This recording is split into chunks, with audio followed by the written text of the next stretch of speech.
Welcome to this episode of Orthodontics in Interview. It's my absolute pleasure to bring you Philippe Salah from Paris. Philippe, thank you so much for joining me. Oh, thank you, Farooq, for this invitation and all the conversation we could have already. I'm so excited for this interview. So, Philippe Salah is the CEO of DentalMonitoring. Now, I'm going to give a bit of background of Philippe because that's not the only thing that he's done. And I think it directs us to how he created this concept of dental monitoring. So, he's a graduate from the prestigious École Polytechnique from Paris in France. He's done a PhD in biophysics. Now, dental monitoring isn't his first introduction to orthodontics. He was part of Harmony Lingual Treatments, which was fully digital workflow back in 2007. So really at the cusp of when this concept was starting about digital technology within orthodontics. He's been the CEO of Dental Monitoring from 2013. The product went live in 2017. Now, I'm going to give an introduction from my perspective as to how I perceive what dental monitoring is. And this is what I've gathered so far. So dental monitoring is an AI software which assesses the occlusal and dental changes through a series of intraoral photographs that the patients take on their smartphones using a holder. These get uploaded onto the website. AI segmentation takes place. Now, there's two real main roles of dental monitoring. First is aligners and second are fixed appliances. And the first for aligners is to analyze the fit. So looking at the discrepancy between the tooth surface and the aligner. It identifies a whole host of discrepancies that may be present and user defined, and then really indicates does the patient proceed? Do they stay where they are? Do they go and see the clinician? Fixed appliances builds on that same concept, but they can also analyze the rate of tooth movements taking place to help arrange appointments, also looking at hygiene, breakages, and retention changes. So that's a kind of very brief and simplistic overview. I'm sure, Philippe, you want to add in several loads to that description, but I want to give the audience who aren't familiar with your product some background as to how it functions, and that's probably a simplistic and hopefully accurate approach to it. The first question I want to ask you, Philippe, this is novel. How did you come up with this concept of dental monitoring? Oh, thank you, Farooq, for this introduction. It's actually accurate, and throughout the conversation, I will probably give some snippet of precision to help to really understand, to make our audience to understand what DM does. So where does it come from is, as you well said, I co-founded Harmony Lingual System just out of my PhD. So I'm not an orthodontist, but I'm a biophysicist, and something struggled to me at that time. I was providing one of the most at that time most advanced digital solution in orthodontics, fully customized lingual bracket, customized wires, customized bracket, everything digital, and still, even if the technology was ultra advanced, I was receiving call from you, Farooq, telling me, "Hey, Philippe, I paid a fortune for your lingual product. Why the teeth is not going in the right direction?" And for me, honestly, it was a frustration. It was a frustration as an engineer. But the reality, my only answer at that time was, "Sorry, Farooq, next case is on me." But is it the real answer? Is it what really we want for the industry? Just a commercial gesture? So very quickly, I really tried to find the reason behind. It could have been the lab, us doing crap work. It could have been the impression. Could have been the patient breaking the plans. It could have been the doctors, but you never say to doctors that the work is not perfect. It could have been the staff, because in certain countries delegation is more authorized than other countries. And more than everything else, it could have been the biology not responding the proper way. So you come with now an equation with so many parameters, where actually the technical aspect is just one of the variable. If you do a little bit of math, you understand that it's a not solvable problem like this. So down the road, built on my frustration and my deep experience in orthodontics, building this first venture, I said, but look, problems are problems if you let them grow. If you fix problem as early as you can fix a problem, then they are quick fix. If a broken bracket happen and you just boom rebond the bracket the same week, Do you have any side effect on the treatment? In fact, not really. I'm speaking about the quality of treatment. I'm not speaking about management of clinic at that point, okay? But in terms of really the clinical effect, if you fix a problem early, boom, then you have no problem. If you have a broken wire, same. If you have misfitting aligners, same. If you have non-complying patient, you don't want to discover a patient coming after 2 to 3 months to your clinic with a disastrous situation of hygiene or breakages.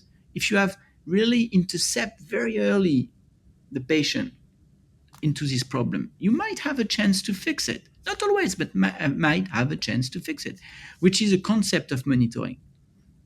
Then come down really the technical aspect of it, because this is naive ideas. Okay, I will monitor, but now I need to make it operational.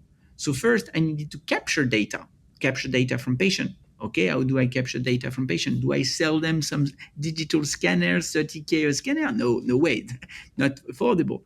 So I had to use what everybody have, smartphone. Second aspect was, which was really a critical aspect, is automation, because we, as you mentioned, released the first generation of product in 2017, 2018. I'm so sorry for the listeners who have used the product at that time. I'm so sorry, because it was a very, with love and naivety product, but it was not a product ready for a practice. It was based on an idea. The vision was there, but the product was not there. And what was the main problem? Automation. We were asking to doctors to look at every scan and to do their assessment on every scan, which was not scalable. So we had to build very, very large capacity in automation for screening, etc., etc. And very quickly we understood that if we want to really make this synchronization of the delivery of care, to the need of care, we we needed not just to check at the bracket debonding or at the line of fit. We needed to replicate more or less what the eyes of the orthodontist are doing. Means it's a vast variety of things that within 10 seconds, when you open the mouth of your patient, you check that there is no irregularity on the gingiva, you check that there is no decay, you check that the space is closed or whatever, that the brackets are intact, that there is no abrasion on teeth, gingival recession, behaviors, and you check without even knowing it, but your brain is programmed to poof, snap detect the problem in seconds. So if we wanted to become this triage service, which gives you the ability to actually look at the patient only when they needed to be looked by you, we needed to replicate this ability of snap catching all the little aspects. So no, monitoring is not fit of a liner or broken bracket. It's all this series of little elements that needs to be checked to actually give you the confidence that, okay, I'm in control. I'm in control. I'm not letting a patient with an infection here going without supervision for 2 months, etc. So this has been the key element of the technology, bringing this vast capacity of detection. That's, I would say, how we built them initially. That's really cool, Philippe. So the next question really then goes to, okay, so it's able to do this triage process as you Yeah. describe it. But in terms of accuracy, when we look into the orthodontic literature, there's a massive variability as to how accurate dental monitoring is. I already hear what you're saying. The product itself has gone through multiple iterations over the last 6 or 7 years. We've got variabilities happening, and nothing ever seems to indicate that it's 100% accurate. So my question to you is, how accurate is dental monitoring? And also the other side, what happens if the AI misses something, and if the clinician isn't looking at the patient with a detail and is dependent on the monitoring service? Something gets missed. What do you think about that? I think it's a very, very important question. And it's also linked to two aspects: the accuracy of what we say and the frequency of what we say. Let me explain that. Today, you see your patient every, let's say, every 6 weeks. Okay. You have a broken bracket happening first week. It means that the patient stay with a broken bracket for the following 5 weeks. Okay. When we did the regulatory process, means the FDA de novo process, which is really creating a new category of medical device, which is a very a very difficult process to go through. It's not just a 510K, it's really creating norms around that. The main goal is to say to for the regulator is to check that the predicate device, which does not exist, means the doctor is the ground truth reference of what actually the new product is supposed to perform. Okay. And so what we did is we put ourselves in the situation where we should never be in a situation, or never more than a doctor himself, in a situation of not detecting. So then we had to to take these rules and bring it into our software. What does it mean? It means that first, at an individual scan level, it's very important that we reach a certain criteria of accuracy. And so for every of our neural network, we have FDA approval and stat that are you can download on FDA, which I've done on thousands and thousands of patients independently by FDA to bring us to a certain standard.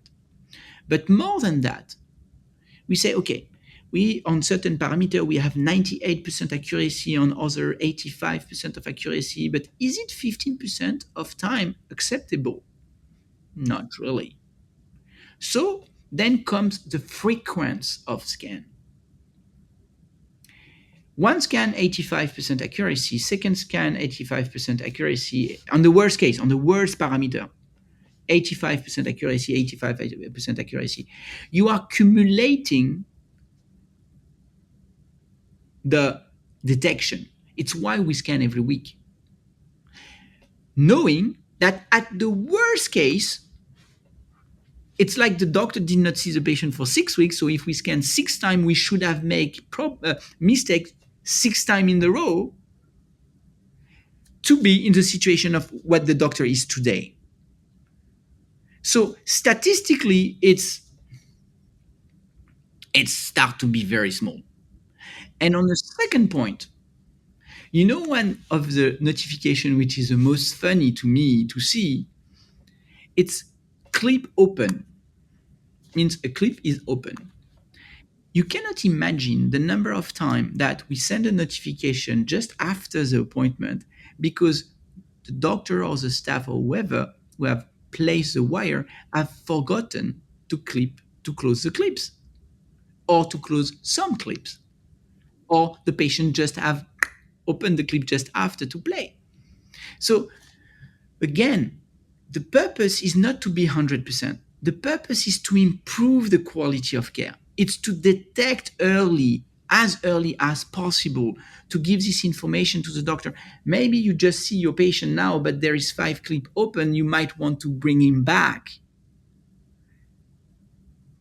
And if we come back to accuracy, without DM, this patient with 5 clip open will have stayed 6 week minimum with clip open, and the side effect will have happened without DM. So it's I hear you. So the degree of perhaps inaccuracy in the process, for want of a better word, is made up for by the frequency of it. So the percentage chance of it occurring is far more minimal. And you've described there about the benefits in terms of dental monitoring and capturing these moments. For example, brackets come off, clips are open, and attachments off, as we discussed earlier on today. Other benefits. So there seems to be, again, a difference within the literature. There's Sengali's paper from 2024, which is a white paper from your website describing a reduction number of visits. And that's on the other side, we get some more independent research, which suggests from Hansa 2021 that there's no real difference to the number of appointments, the duration. Even John Mark's study from Australia last year showed there was no difference in the PAR scores, and he looked at quite a large number of patients in that respect. So where do you see the benefits in dental monitoring if these parameters don't show much improvement? Alors, to make it simple, DM does not reduce the number of appointments. It's not us reducing the number of appointments. It's a doctor. Okay? So let me make it very straightforward. If you have a patient which is in a braces treatment and you see them every 6 weeks because this is your protocol, and you use DM, you will see your patient every 6 weeks. It will give you, let's say, 20 appointments during your treatment. Now you use DM because you like the communication aspect, you like to be alerted when there is a big problem happening, you like the level of precision that it brings to your treatment. Then, but you don't change your scheduling at all because this is your template on your software.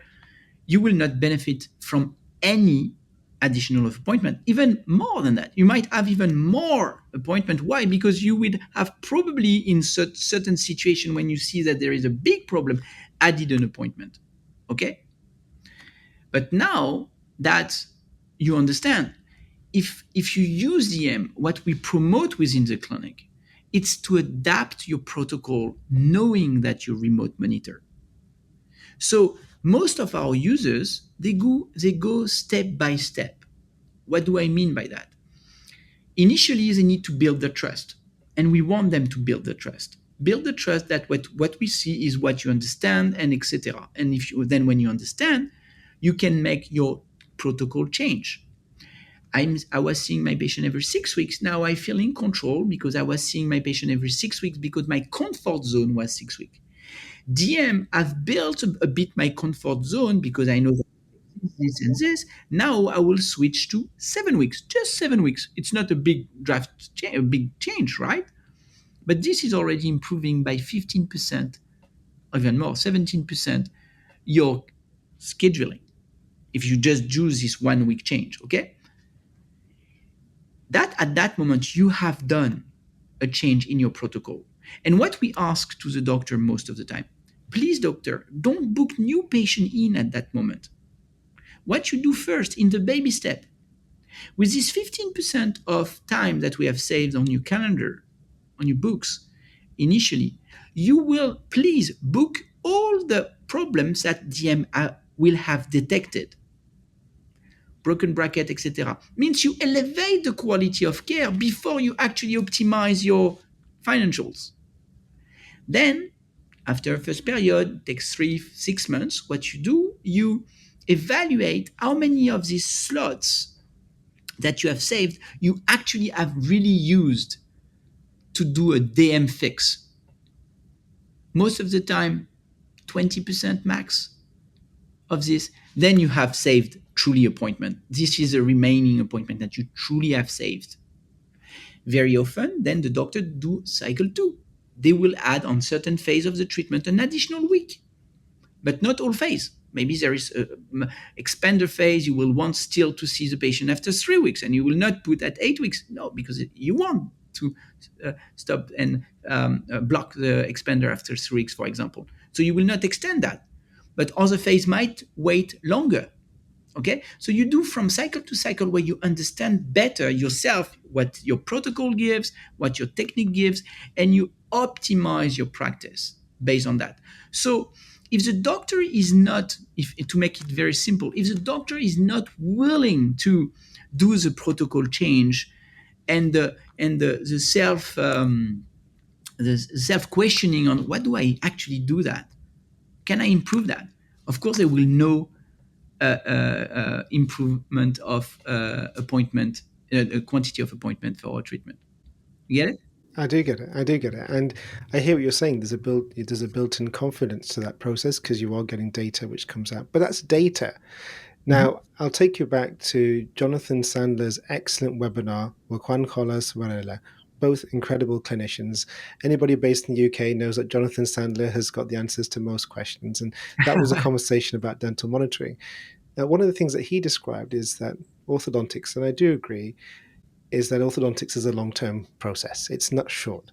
And building the rapport with the patient, which is what his point was, at every 6-week interval allows them to gain that motivation through the process. Now, having that indirect or asynchronous conversation through dental monitoring, at least in his opinion from that webinar, wasn't something that he felt gave him the confidence for patients to see treatment through beginning to end.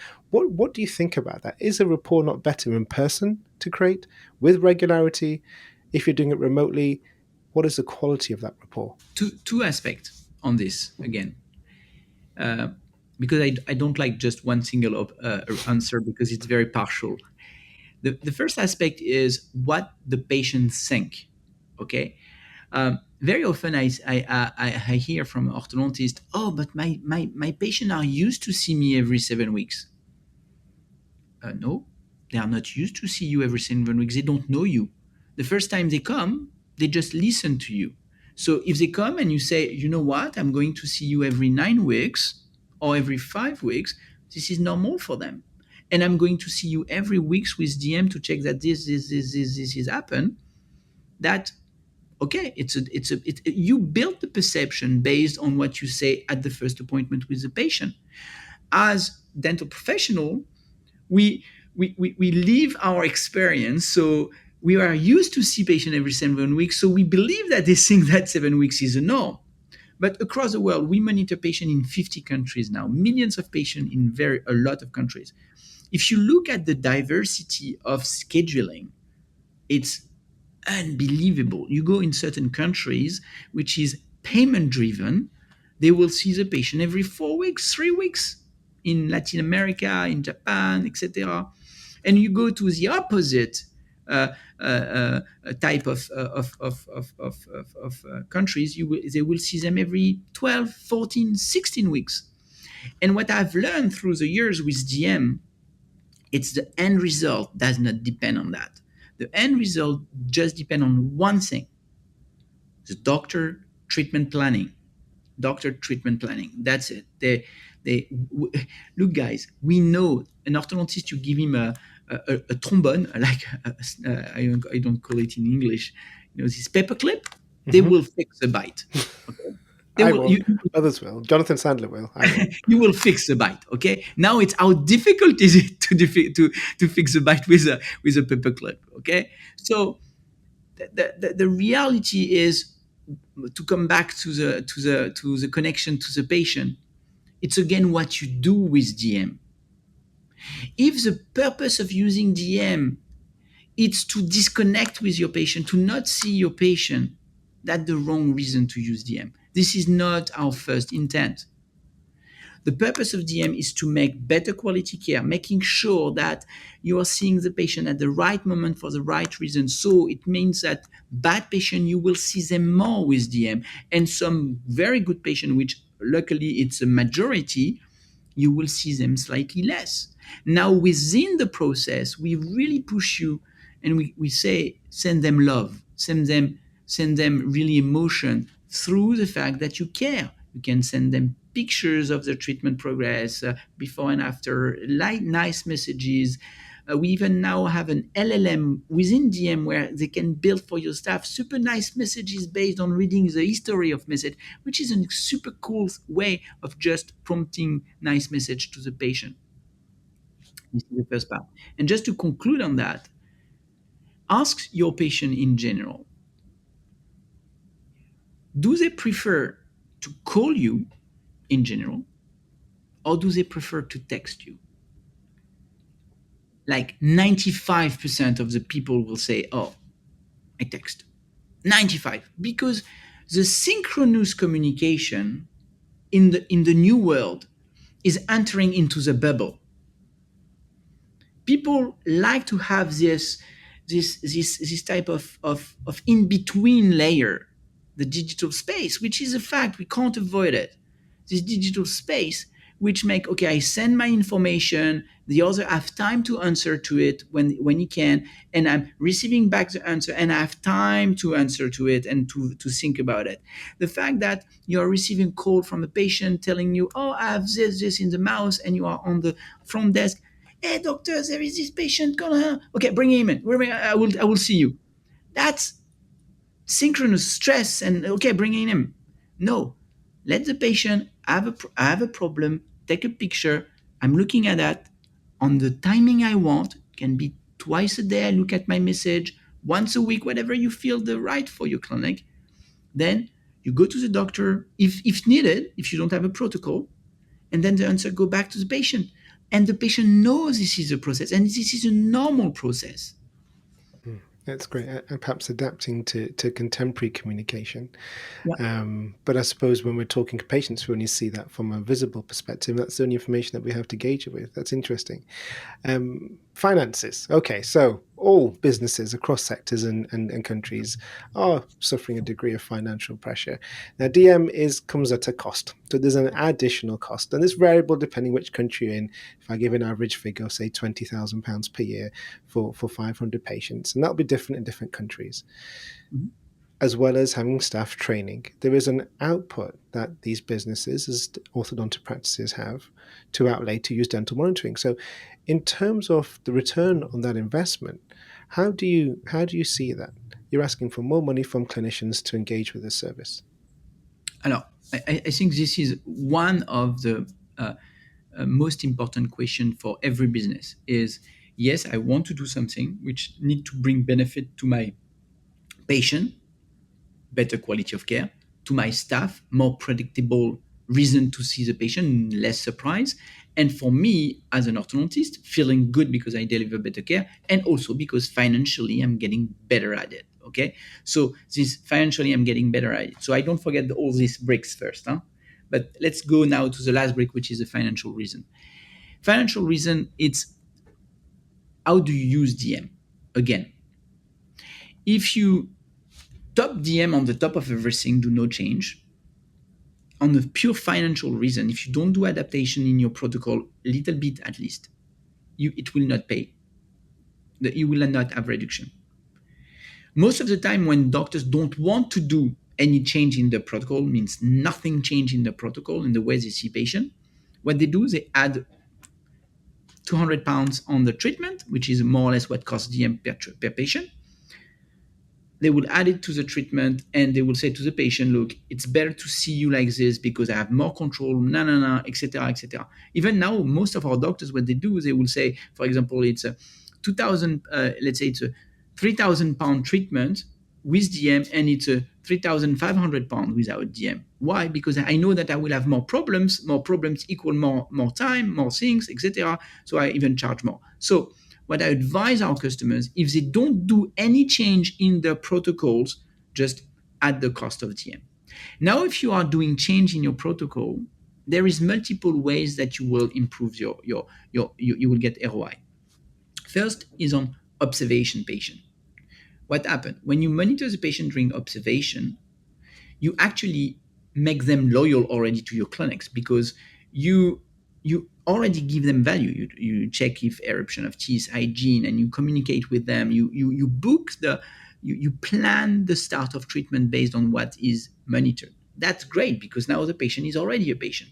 And even in lots of situations, doctor already charge for that first phase zero, we'll call it, which even give them a cash flow advantage if we speak about pure ROI on the top of having an higher conversion of patient because you don't lose patient during this phase to other orthodontists. During the treatment, as I hope understood, that if you do change in your protocol, the balance between the bad patient that you will see more and the good patient, which are the vast majority that you will see slightly less, makes the balance very positive in terms of global number of in-chair visit, which will have a positive impact in your metrics. And the last thing is retention. Retention, the fact that you monitor patient, we see tons of business model, even companies that has been built on the top of DM that offers guarantee of treatment or relapse guarantee or retainer plans based on monitoring, etc. And so lots of now orthodontists really provide even more value to the patient after treatment using the monitoring and that they charge for it. So again, there is an ROI. So depending on where do you want to use DM, you will smooth the price or even get a lot of profit from this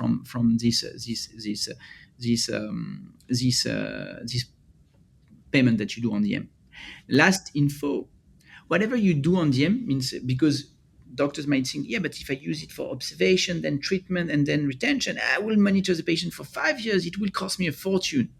No, because we have a plan where there is actually a cap on the price of DM. Means If you start monitoring your patient during observation, you might very quickly during the treatment have patient for free, because as soon as you have reached the gap of 250 pounds, then boop, it's blocked. The payment is the patient is not charged anymore.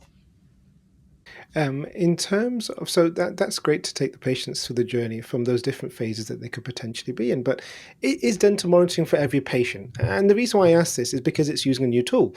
We ask patients to wear whatever it may be, a removable appliance, elastics. There'll always be a certain degree of compliance and non-compliance. And if you Mhm. have a look at some of the literature by Hansa in 2020, they described how 25% of patients just found it too difficult to use. And Mhm. the scanning duration ranges from 2 minutes, which may seem pretty reasonable, length of time to brush your teeth, Mhm. up to 17 minutes. And asking patients to do that on a regular basis, we know is not really going to fly. So, is dental monitoring for every patient? In 2020, so a study which was done probably in 2019, it was pre-scan box, it was pre the device. Yeah, so sorry for the doctors, and I'm so sorry for the patient. It was literally you had a cheek retractor, you had to take your phone like this. It was no AI embedded into the app, etc. It was really a difficult process to take pictures. Since then, we have invented Scanbox Gen 1, now Scanbox Pro, etc. It's literally take a minute to take a scan, or let's two when there is a appliance to remove and so on. So it's really a very very easy process to do today, which was not the case. And thank you for the doctor who have trusted us initially, because it has made our success today, and so on. But today it's not anymore the case. And if you look at all the review that we have on all the platforms, on apps platform, etc., you will see that our ranking actually now is like 4.9 on thousands and thousands of reviews, which express, and we don't for them to write reviews, the patients. So thousands and thousands of patients give us 5-star rating. It's because they like the way DM interact. Now, in terms of the patient not scanning, yes, there is patient not scanning, and it's 7.8% in general of the patient scanning. It varies across orthodontists because, again, if you bring the value to the patient of the why you monitor them, this tracking, this follow up, the fact that you are changing the way you treat them, patient will understand and will take them. And there is, if you use it for marketing gimmicky reason, you might have less compliance. But nevertheless, you are not charged if the patient don't take scan, because we have a very fair policy of no scan no pay, which we don't charge you if the patient did not take the scans so during the month. So it makes this problem of not scanning not really a financial issue. That's really interesting to know kind of where that fits in and looking perhaps at the more contemporary numbers compared to the published research. In terms of looking at, so you mentioned AI now several times, and it's the basis of to a degree of how your product works and development in that direction. There's also the environmental cost as well, isn't there, of Mhm. the use of AI? Mhm. And in terms of, I was fortunate to have a conversation with John Mark Vitruvier just a few weeks ago, and the idea of kind of almost being responsible with the use of AI. Mhm. At this point in time, 2% of the world energy resources are being used in this Oh direction. no, more. It's Um, four. 4%, I stand Yeah. corrected. So, in terms of your product, obviously it's AI based. How do you take that responsibility in terms of using AI and environmental costs? I don't want to I don't want to to look dental monitoring is a green company, blah blah blah. They act for the planet as a purpose. We need to, and we care about that, but it was not the purpose initially. Okay, but let's speak about what happened because of DM. When we limit the fact that patient come for nothing to a clinic, just one visit to a patient reimbursed, I don't know, I don't want to invent a number, but you can imagine that burning 2 liters of fuel to come to a practice through a car, in terms of whatever we say that AI use, a GPU use power, 2 liters of petrol is not what the AI engine are burning to run the entire life of a visit of a patient using artificial intelligence on DM. Far from that. So we actually did 2 to 3 years ago, at the initiative of Vitruvian Partners, the funds that have put significant money into us for the ESG report and so on, did extensive test and calculation of our CO2 impact, and we are actually positive. We actually reduce. We could even, and we don't do this, we could even sell carbon credits because we generate, we actually uh, reduce the carbon footprint of orthodontics. And there is now something that people who follow me know that I'm very, very active into this, is around the aligner world, where we want to change the way aligners are manufactured. And this is part of the Smart STL initiative, where we are discussing, and now four of the five biggest companies in aligners are working with us in that direction. We want to stop to produce aligners, all the aligners from the beginning, and throw half of it in the bin, do refinement half of the way on the bin. The Smart STL technology is designed in that direction, where we see in the near future aligners being produced in batch.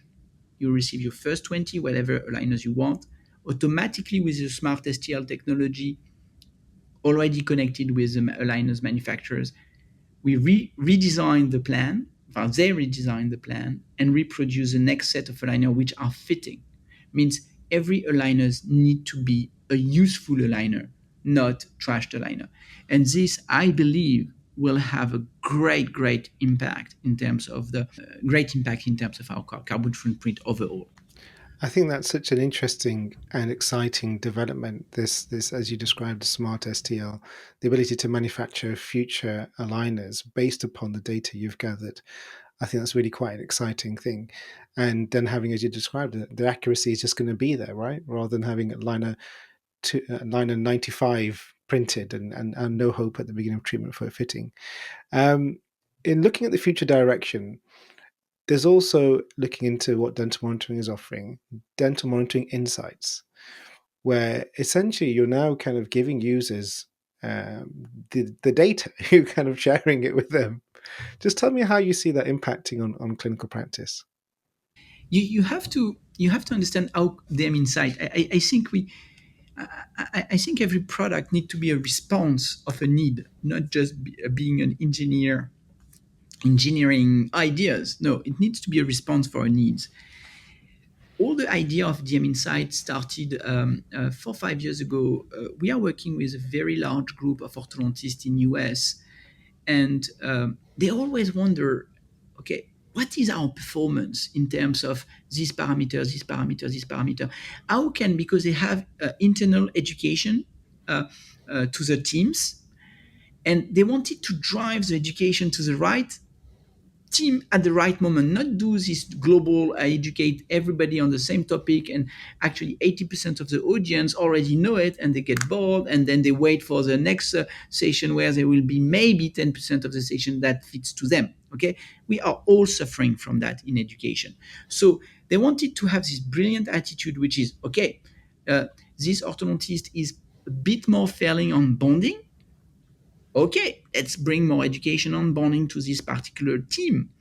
This team have more hygiene issues than others. Let's bring education to this particular team, which I found a brilliant idea. So when this group come to me, and so we did initially some Excel spreadsheet to gather all the data of DM and so on, and we come up with a pretty robust Excel spreadsheet at that time. We decided to build our own BI system. But now, what is the vision of the BI and where we wanted to push it? Uh, I will take an analogy. 20 years ago, and sorry, I don't want to offend anybody with this analogy. 20 years ago, the retail space was three players: the high lux, very high lux, the average brands, and the cheap brands.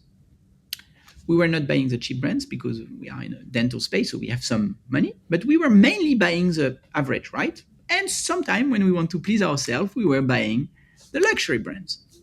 What happened 20 years ago, 15 years ago? Fast fashion. The fast fashion completely killed this one, the medium. completely, like eradicate all the brands, all the shops that we have in streets, etc. Remain probably not even 10% of the quantity of brands of medium quality, medium price, all dead. Now you have the cheap H&M, Shine, blah blah blah of the world, Zara of the world, and you have the Hermes of the world. Okay, it's exactly what I see. It's exactly what I see for the orthodontic space. Mm. What happened? We have seen all this SDC of alike, etc., which is the equivalent of the fast fashion, which are proposing cheap price, cheap technology, blah blah blah, which is completely matching the model, but with poor outcome expectation. But if you look now at the retail market, what is the most successful sector? Is it the H&M of the world or is it the Hermes? It's actually Hermes. Mm. Hermes, Louis Vuitton, etc.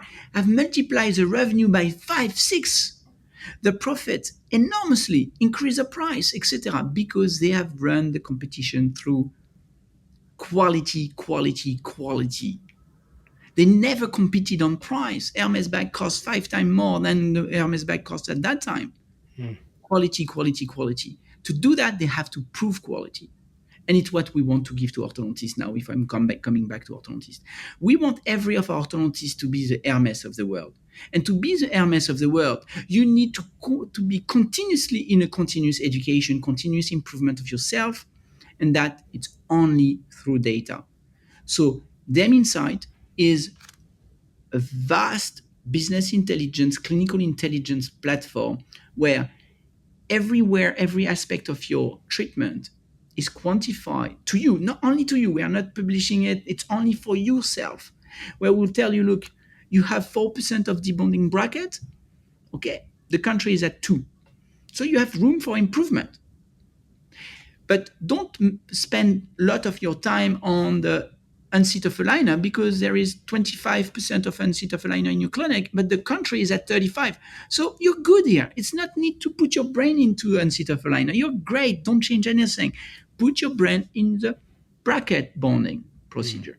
So because orthodontists, they don't know where they're good or bad or average or room for improvement. So we want to bring up all the quality, every one of them. This is going through um, uh, uh, Hermes. We want doctors to be Hermes. Thank you, Philippe. And I'm just going to conclude the interview now by asking the final question. So, this is a question really more globally looking at what advice you would give of somebody who is not a clinician but is very much involved in orthodontics and sees it perhaps from a different lens and perspective. But what advice would you give to the orthodontists and the listeners out there? Um, my advice to orthodontists is don't don't compete going down, compete going up, investing in quality, investing in getting better every day. First, because it's more fun. When you get better, you feel better as yourself. You just like to be a better human and a better medical professional. So just invest in yourself and in getting better. Never go to the what seems to be easy, reducing your price, using cheap technology, cheap staff, cheap things. No, invest in quality, invest into technology in general, invest in yourself, because it's what the public wants at the end. The public want quality. Yes, there is a fringe of the public which are attracted by the cheap and easy, but this is not the patient that today are really your customer base, your patient base. Your patient base are people who wants to invest in their life, invest in their smile, and for that we have to position the orthodontic specialist to the Hermes of the world, not to the H&M. Amazing. Philippe Salah, I'd like to thank you so much for joining me from Paris, and thank you for joining me on this podcast on Orthodontics Interview. To the listeners, please subscribe and look forward to the next episode. Yes, so subscribe to Farooq and see you soon, Farooq. Bye. Take care.